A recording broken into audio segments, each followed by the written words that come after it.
So let's see what we got here. There's some bees in here, so don't be shocked if you see one. All right, this one has no capping. Meaning it's not sealed off. It's not sealed up. Okay. But there's honey in there or no? There's some honey in there. I have that here mostly because I wanted to get it out of the hive. That box on. What's this machine called? Now this little device, it's got spikes on it. Yeah. So that takes off the cap? This is called uncapping. Okay. For obvious reasons. And there are machines to do this. There's a machine to do anything, as we all know. But I just use these. I've got a different one that has a little cutting wheels as opposed to spines, but I find the spines work well enough. So I am messing this up. When it's done, you will see that it's really pretty messed up, and you'll think, my goodness, he really wrecked that. Well, yes and no. I really wrecked it, and the bees will fix it in like no time whatsoever.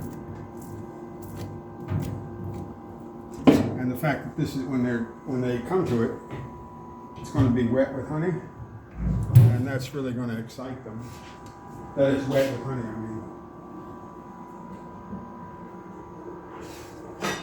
Yes. Yeah, there's a bee. There's always a bee.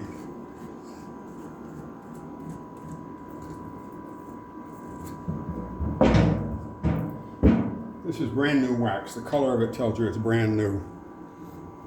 So as it ages, it's like more yellow? Yes. That is true.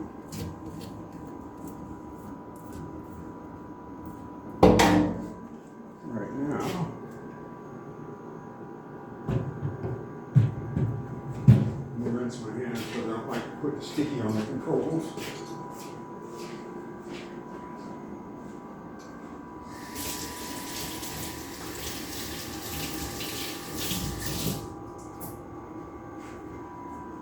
Sometimes I guess well and I get it balanced, and sometimes I don't guess well and it isn't balanced.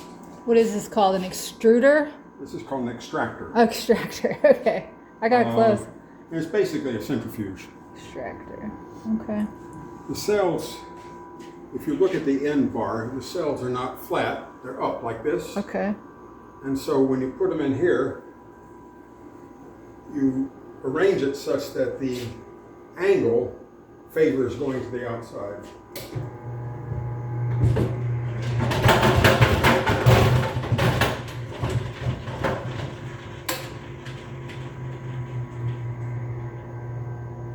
That is really out of balance, so I gotta look at it here a minute. This one and this one, much lighter.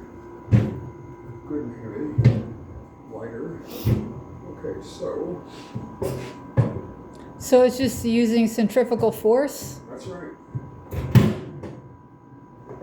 That's right. Let's see if this works. That's better. Is that bee getting on me? Nope, not yet. It's going to now that I said it.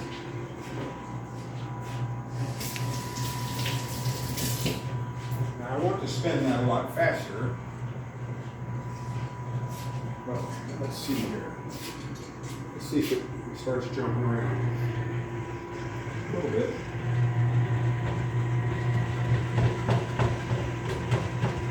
Okay, I leave it running slow enough that it isn't jumping around. I've got something that supposedly cures that. Where are they? Here they are. I've got to figure out how to drill a hole in the bottom of the foot there, because then this goes on and it doesn't wander around. So I got to drill a hole in the foot there, and I don't have metalworking bits, so I've got to get metalworking bits. if you look down just along the side here, you can see little splashes hitting the side. Oh, yeah. Little splashes of honey. Okay, so that's the stuff you don't want. Or do you strain all that out? I strain all that out. And then you get honey from straining it? And then you end up with this right here. You can make meat out of that, right? If you just leave it? Yeah. See, this one needs to be run through a strainer, and this one here has been run through a strainer. I'll get the strainer in a minute and you can see how it works. Is that how you would make meat? Just leave that? Or do you have to put it in a certain kind of... Oh, no, it's way too, the sugar's way too dense. Oh, okay. You need to thin it out a lot. Like dilute it, you mean? Yeah, dilute it with water, yeah.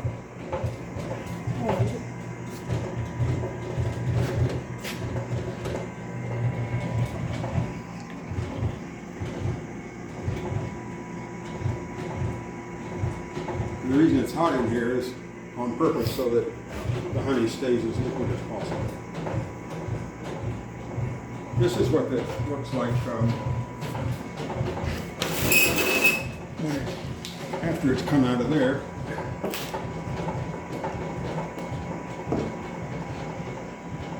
And then they just use that again. Yep. And does that just go on and on and on, or at a certain point do you throw it out? Well, if it gets really, really, really dark, nothing here is dark as that. I'll probably just melt it out. Why would it be dark? What does that mean? Well, these I try to save just as honey boxes. Okay. Meaning they're on the top of the hive and the queen's not laying there. Yeah. Where the queen lays, the wax gets dark quicker by a lot. And the reason is this: every time a little bee grows to adulthood and leaves, the skin of the pupae around them gets left behind, and it slowly builds up the walls Oh, wow. of the cells. So theoretically, you could determine the age of it by counting the layers, or do they Theoretically. kind of just melt together? Theoretically, but that would be tough. Yeah. But theoretically, yes. Theoretically, yes. And the nature has something for everything. There is a moth called a wax moth. If a hive dies, the wax moth moves in and it eats all the Nice. combs. But in particular, what it's after is all those layers of protein in the cells, the things that From the make it pupae? dark.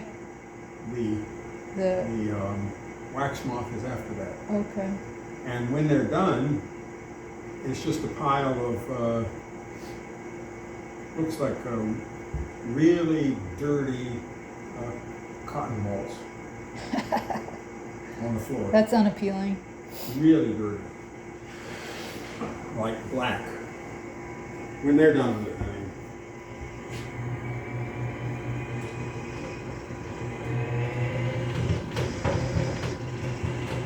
Okay. That's that? It's running full speed now, Okay. which was my hope. So anyway, that's what this is about. Okay. This here, I'm getting a table tomorrow to mount that on.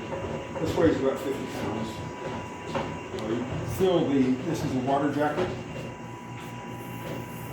And you fill the outside of that with water. You pour in your honey, and then this is a heated bottling tank. Oh. If you look over here, you see there's a cord and a heater that sticks into the bottom. And this is the gate, as it's called. The gates? The gate that lets the honey out. Okay. So that's the next process? Or this is like instead of this thing? I will strain that honey Okay. and put it in here. So it goes here, and then you strain it, and then it goes in here. Yeah. And then you I've bottle never it. had this before. I've always just used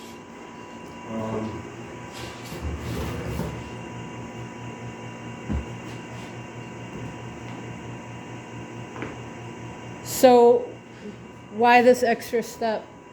Why do I like that? Yeah.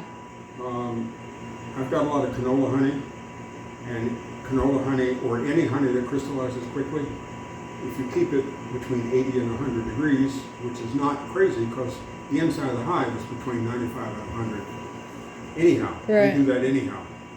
So you're not doing anything crazy. So if you keep it between 80 and 100, it doesn't crystallize. Mm. So I can leave it sitting around to a degree and bottle it when I feel like it. Okay.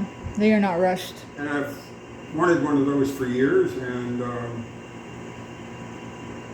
last year was a moderately good year, so I decided to buy one. And it will last as long as I do. Do you think your honey tastes different based on what the bees are feeding on? Absolutely. Yeah. Absolutely. And do you label it as such? Like, I label it as spring and fall. okay.